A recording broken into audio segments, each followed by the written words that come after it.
নোডজেস crash কোর্সে আপনাদেরকে স্বাগতম জানাচ্ছি। আমি Mohammad Mamunur Rashid. What is a নোডজেস?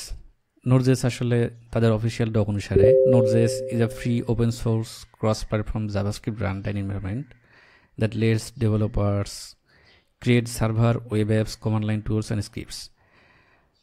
একসময় আসলে জাভাস্ক্রিপ্ট শুধুমাত্র ব্রাউজারের মধ্যে রান করা যেত। তো এই রান টাইম এনভায়রনমেন্টে আসার পরে আমরা এখন জাভাস্ক্রিপ্টকে রান টাইম এই নোডজেস রান টাইমে রান করতে পারি এবং এটার মাধ্যমে আমরা back end services, server, web apps, command line tools আর অনেক কিছু তৈরি করতে পারি, এমনকি মোবাইল অ্যাপ্লিকেশনও তৈরি করতে পারি।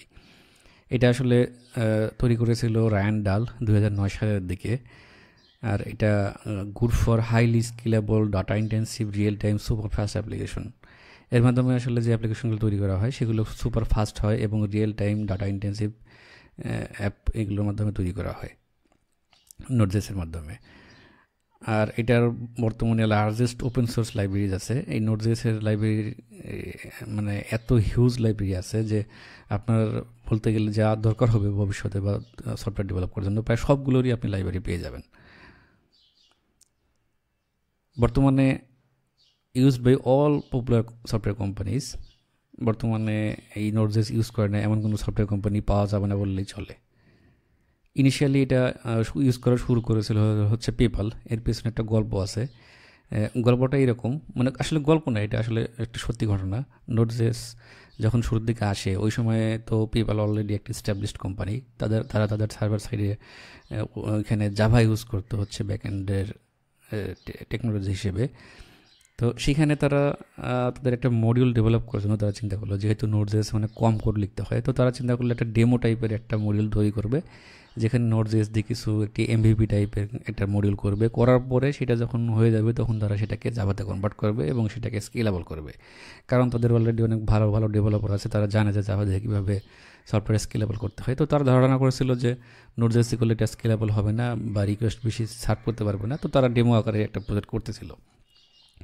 করার পরে তারা একটা জিনিস দেখলো, যখন তারা পারফরমেন্স কম্প্যারিজন করলো তখন দেখতে পেলো যে এই নোডজেস ইউজ করাতে 33% কম কোড লিখতে হচ্ছে, লাইনস অফ কোড, এবং 40% কম ফাইল ইউজ করতে হচ্ছে একটা মডিউল ডেভেলপ করতে, এবং 2x রিকোয়েস্ট পার সেকেন্ড তারা দিতে পারতেছে এই নোডজেস থেকে প্রজেক্ট থেকে, এবং 35% ফাস্টার রেসপন্স টাইম দিচ্ছে।